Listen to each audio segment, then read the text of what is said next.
We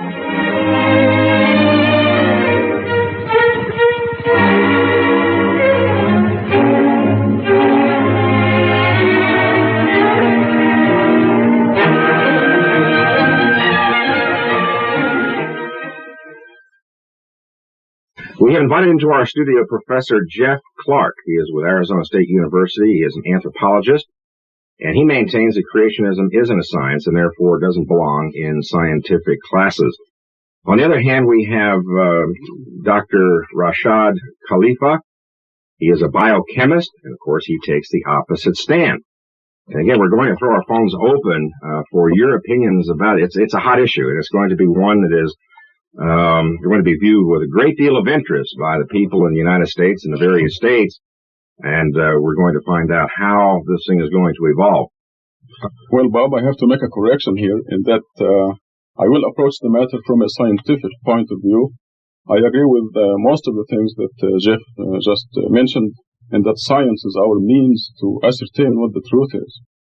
And we have a very powerful tool, objective and scientific tool, to ascertain what events in the world are probable and what events are not probable. And this powerful tool is mathematics. Mathematics is the most powerful, the most scientific of all sciences, and it represents the ultimate in scientific proof.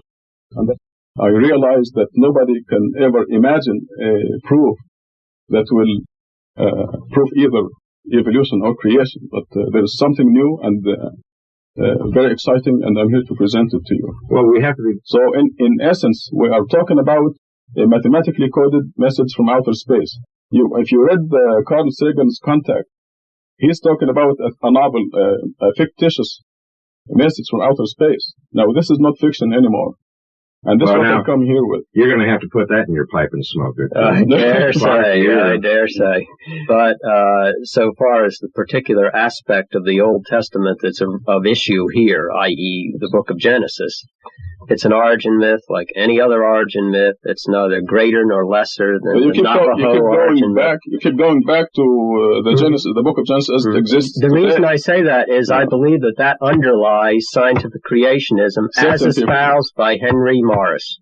Now, it's obvious Dr. Khalifa does not agree with Dr. Morris as to and what he's not the basis here right for now. scientific... I'm debating with you. That's quite true. But who has written the texts on scientific creationism? Henry Morris. And who is the founder of the Institute for Creation Research? Henry Morris. How long ago was that?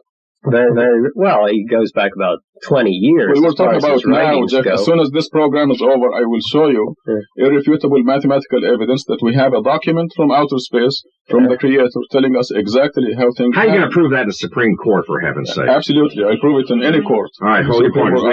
We have to take some callers. This is really getting interesting. Messages from outer space. Absolutely. To absolutely prove that creationism is a fact. Yes, sir. All right.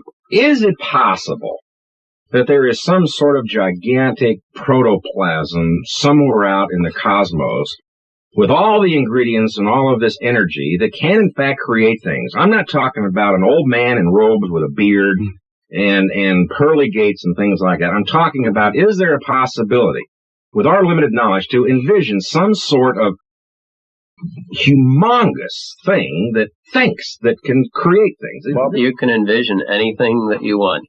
And obviously not in a strict, rigorous sense. But you're not saying this about God, but yes, gods are the servants of the societies and the cultures that create them. They have no existence apart from the societies that you. Even if it is proven to you.